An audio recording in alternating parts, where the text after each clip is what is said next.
It's very clear what will cause the financial crisis part 2. There will be a trigger which we all anticipate, the spark to start the fire. In general, nobody wants to talk about it. They want to feel a sense of stability. Low volatility is the most pleasant term to hear, like sweet music to an investor's ears. But I'd rather have the truth. You came here for the truth, so let me unveil that for you. Today we're going to talk about various issues within the financial industry. I want to talk about the global financial collapse. Let's begin with this. JP Morgan. Everybody knows them. Everybody loves them. Well, they've actually said a little bit of truth. And they get into some detail in here, so I wanted to bring that to you. They've already coined a nickname for the next financial meltdown, and that is the Great Liquidity Crisis. And this is something that I completely agree with. I have talked about this at length many times before. The central banks have gone out there, they printed a lot of money, and they've been stabilizing the markets. That's very clear. They've been pushing the markets upward, or they've at least remained stable. So this has been going on for years. However, the balance sheets of all these central banks have at least remained stagnant or have continued to rise. How will they ever be able to pull back on that without creating this great liquidity crisis? That's what JP Morgan is talking about here. They get into some detail. I wanted to bring that to you. So I'm going to scroll down here for a moment and just cover some of the things that they discuss. They're talking about the previous financial crisis, and then they said this. Speaking of that meltdown, JP Morgan is quick to point out that this was caused by collapse in liquidity. That time, however, the squeeze was catalyzed by banks underwriting mortgage-backed securities that turned out to be lethal for the market. So they made a big mistake. But now we have a bigger problem because the central banks have come in, and now a lot of that problem that was existent in the financial crisis has basically been put on the backs of the governments. So now we have problems with the government themselves. They can never bail it all out. We were talking about trillions of dollars worth been put onto the backs of these governments, many times over what the actual GDP or the total economy is of that particular country. So we're looking at the middle paragraph here for a moment. And they've said some good things. So look at this. The timing will largely be determined by the pace of central bank, what they call normalization, business cycle dynamics, and various idiosyncratic events, and hence cannot be known accurately. And this is what I've discussed many times before. You want to determine what timing this will be caused at, what day and what hour, and this event is going to happen on this day. I don't agree with those type of predictions. It could happen, but I generally don't, because we don't know what's going to happen when there's so many moving parts. If things were actually perhaps a free market and we actually knew what was going on in the stock market and nothing was under the table and it wasn't off balance sheet books and everything else, maybe we'd be able to discuss that, but we don't. We don't know what's out there. There's so much that we don't know, and as a result, we get these crises that develop, and it's getting worse every time.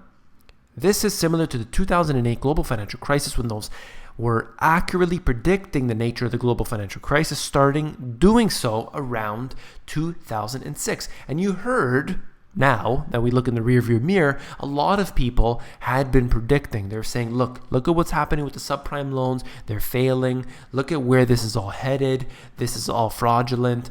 There are movies based on this. You may have seen them. There are books written about this. So many. People were talking about this. Nobody wanted to listen. And this is exactly what happened. Of course, you look like a fool in 2006 talking about it. But in 2008, 2009, suddenly people are starting to listen. That's the problem that we face today, is that a lot of people aren't willing to listen to that. Okay, I have to move on very quickly here. There's a lot to discuss here. I wish I could cover it all. I think I'm going to go on too long, so I'm just going to quickly get into this here. There are 4 reasons, I believe, 5 or 6 perhaps reasons why they get into this here. Decreased assets under management of strategies that buy value assets. We're talking about the tail risk of private assets. Increased assets under management for strategies that sell on autopilot. Okay, a lot of that has changed in recent years. Trends in liquidity provision. But let me get into the last one here. Valuation excesses and the miscalculation of portfolio risk. Okay, there are 2 things that aren't being talked about, and it is the fact that, number one, we are seeing there is no risk out there anymore. There is no challenge to what could happen because the central banks will be there to bail us all out.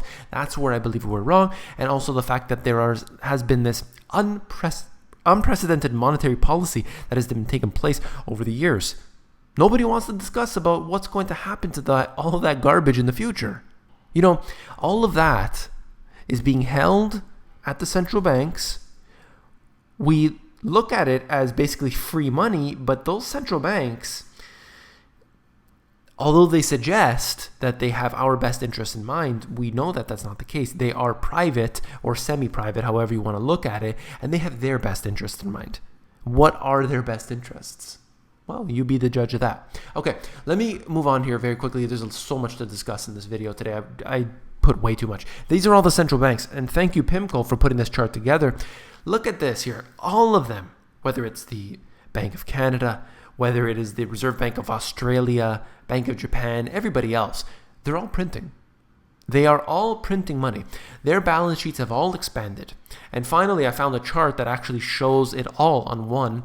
And going back here to approximately 2003, this looks at, unfortunately, the data is a little bit older. It's back from March, but the issue is still the same. All central banks have been doing the exact same policy to different degrees, one or another. But then you look at the Federal Reserve, which I think isn't being discussed, and it's not allowed to be discussed for whatever reason. The alternative media seems to ignore it, is that central banks around the world are, in many cases, the secondary central bank to their own country. And this is weird. Look at the example within Canada, where you saw the Federal Reserve bailing out corporations in Canada during the financial crisis. Why? Why would that be the case? Why would the Federal Reserve need to bail out the Canadian banks when we have our own central bank? Does that make any sense? Well, I don't know. I don't know what's going on. The actual finance ministers and everybody involved in Canada actually said that that isn't true. Then we saw the documents, I showed you here on videos before, that it is in fact true, and they lied to everyone. The Canadian finance ministers and everybody else lied to the Canadian public, lied to the whole world by saying that isn't true, even though the documents came out, they were released, the $16 trillion bailout, money was given to Canadian banks and institutions, of course, all around the world. Why are we not allowed to talk about that? Why doesn't anybody in the alternative news talk about that? What is going on? Where's the truth? Where is it? Well, I've shown you it here before. And now you're going to pull back on this liquidity? Maybe. If that's the case, we're in for big, big trouble. Look at this. Margin debt versus the Dow Jones. The amount of margin that's out there is absolutely ludicrous. A lot of people use margin to be able to make more profits. That's right. You can do that. Absolutely. The only problem is that you definitely increase the amount of risk that you take on. Are you able to withstand the loss?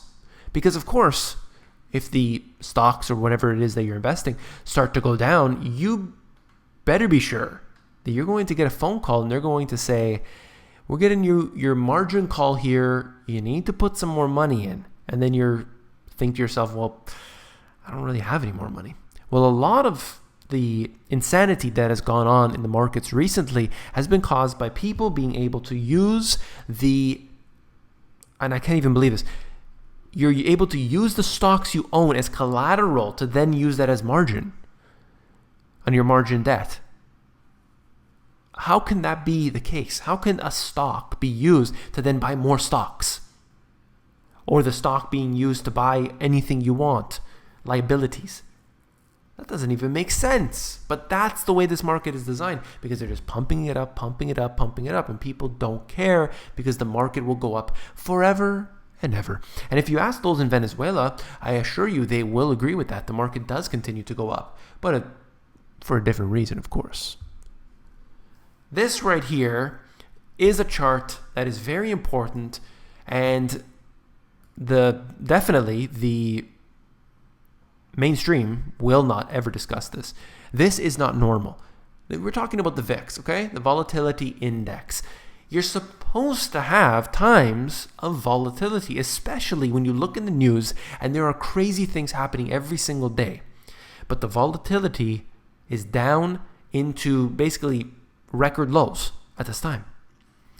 It's been flirting with 10 on the volatility index for quite a while. It's been bouncing around. There have been a couple events here and there where it's been spiking. But right now, even though we are absolutely worried about what's going on with everything over in the East and the battles happening, this and that, no problem. The volatility index is at rock bottom right now. That is not normal. This is something going on very weird. In the previous video, I just covered the S&P versus the volatility index and how that shows us we're in for a major catastrophe on that scale anyway. Look at this. Cash is already pretty much dead in China as the country lives the future with mobile pay. They're going into the different things, not just even in Interact cards and everything. They're using different systems like WeChat Pay and Alipay. They're going into these different apps that are available. I think it's interesting to say the least, but I do believe that the Cashless Society will be able to actually take effect. A lot of people won't give up their cash, but if stores stop accepting that cash, then we'll run into a big problem. That's the way it will work. A lot of people will say, look, I'm not going to give up my cash.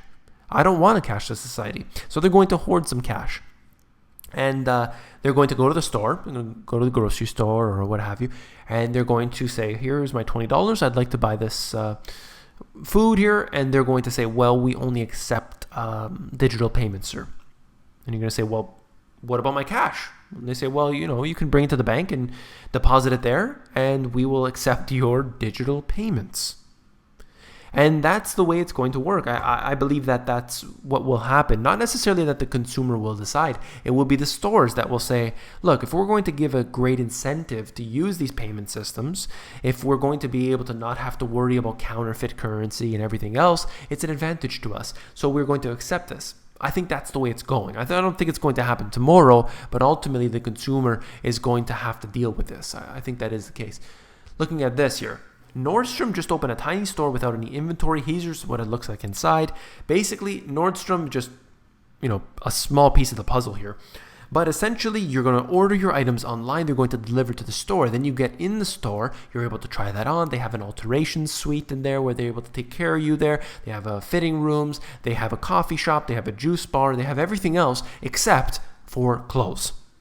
That's the way it's going. I think a lot of the trend is going online. A lot of people are doing that now, and there's going to be less desire for retail space. You see that declining.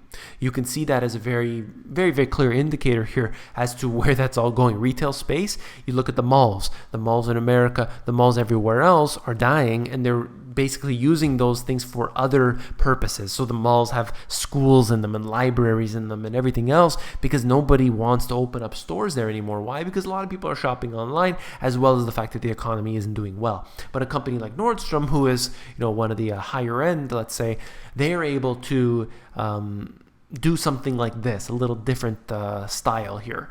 So a lot of trends happening, a lot of things forming. I thought it would be interesting to show you that.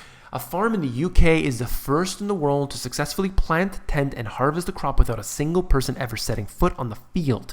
That's impressive to me, and that is something that is detrimental to the farmers that we see. Now, over the years, we've required less and less people working on farms because of the machinery that they use, and now they're going to a different level. They're using robotics and automation to be able to do this, where the person, the farmer, could be thousands of miles away, and you might need somebody there present just in case the machinery isn't functioning or what have you, but you don't need what you used to have before.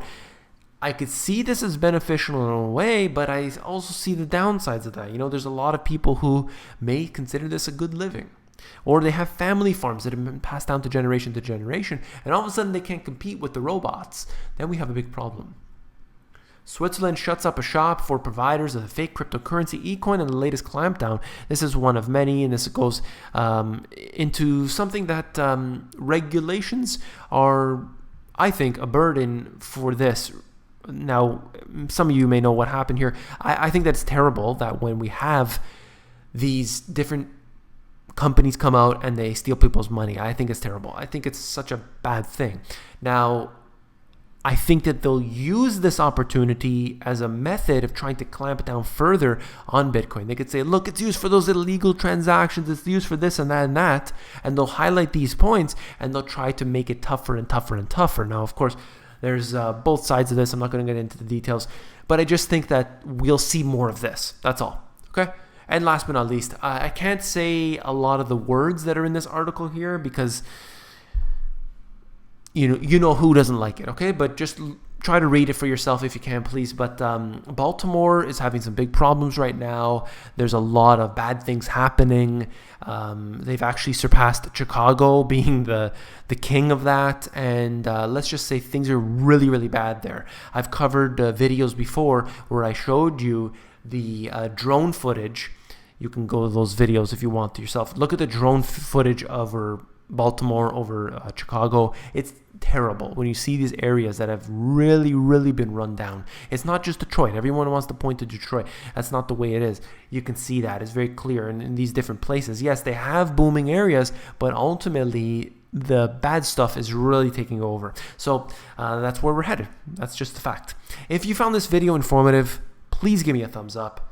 I hope that this was one of those big bombshell, hard-hitting, deep analysis videos that you really enjoy. If you do, then please support me. I want to also extend out a thank you to everyone who does support me on here in any way, shape, or form. Thank you very much. If you found the video informative, I know you'll find my books, The Money GPS, and my new release even more informative. So you can actually flip through these books. If you go over to Amazon, they have a look inside feature that will allow you to flip through the pages of these books to see if you like them. Take care.